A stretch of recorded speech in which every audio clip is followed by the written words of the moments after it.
Buffs Nation, what's going on? It's David here again, talking everything CU Buffs football, Coach Prime Deion Sanders, and everything in between. Today I'm excited to share with you today some small pieces of recent Colorado Buffaloes football history and highlight a few of these players that are on the roster that I guess you would call holdovers from the previous regimes, but are definitely going to be playing a role on Saturdays here in the fall of 2023. And that way you can know a little bit more of their backstory and what they've overcome and just how special Coach Prime being here in Colorado not only is to Buffs Nation, but to these specific players.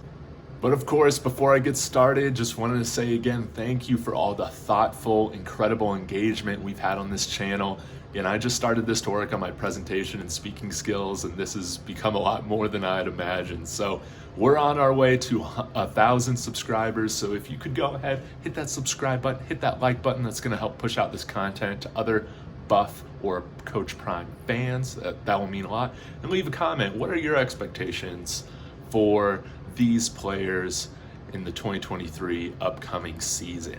Now, there are 4 individuals on this roster right now that I believe need to be credited and highlighted and recognized for their perseverance on this program. So I'm going to name them right now. So that's tight end Caleb Fauria.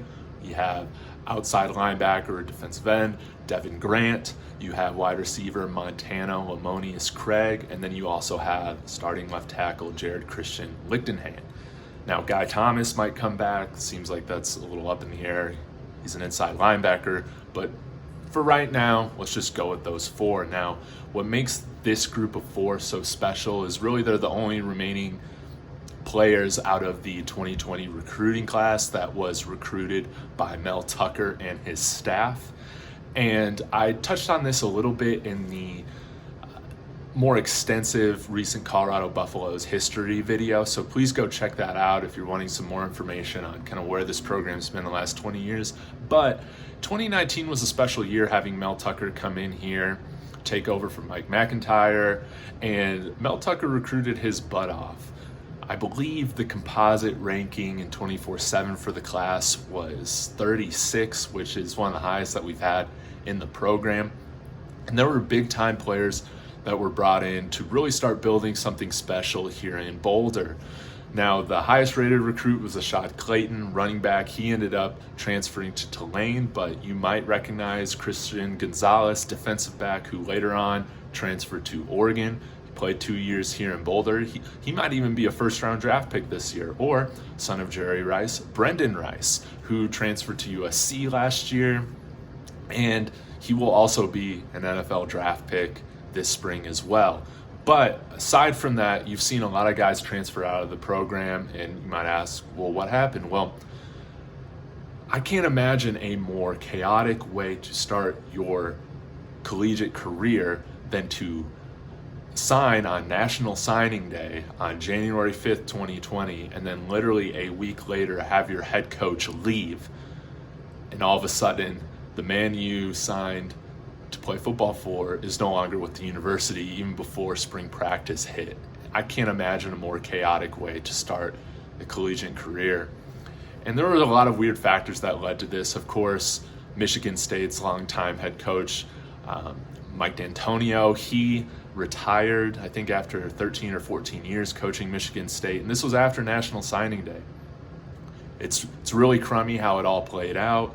You know, Mel Tucker took, I think he got more than doubled his salary here at CU, and then of course the assistant pool was significantly larger at the time too, and it's kind of hard to turn down that money. I know that it's terrible being a coach and seeing all these players sign. I mean, you've seen it with what's happened with Bethune-Cookman and Ed Reed. A lot of these players just signed to play for Ed Reed, and then all of a sudden there's a lot of issues where he's not actually the coach after signing day. And outside of an injury in training or in spring practice, I can't think of a more or less ideal way to start your collegiate career. So you have this class that's been regarded as one of the best in recent Buffs history, now going to play for a staff that didn't recruit them, that doesn't know them as well. And I want to credit these specific 4 players for sticking it out through so many changes. You had Carl Durrell come in here for a couple years.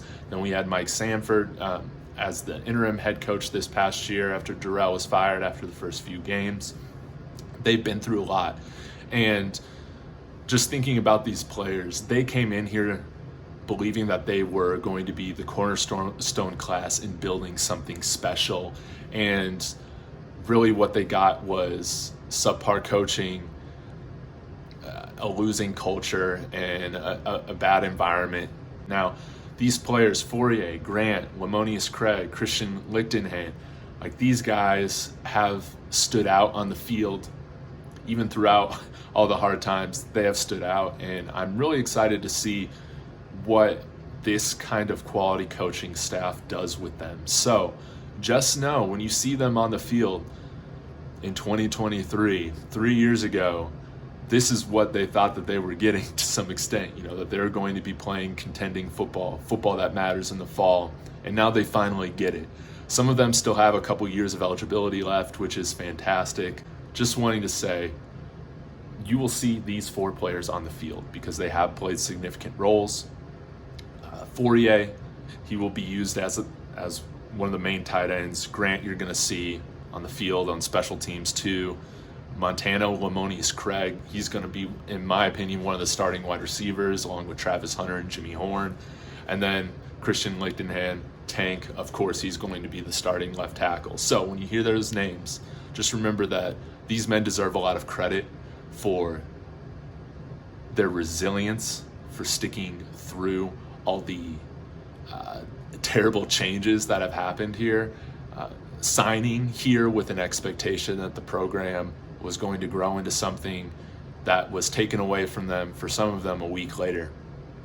It's not fair, but credit to them for sticking it out, sticking with the Buffs, and now they're going to reap the rewards and hopefully have their best season so far in their careers this year. So again, let me know in the comments, what are your expectations for Coach Prime, the Buffs?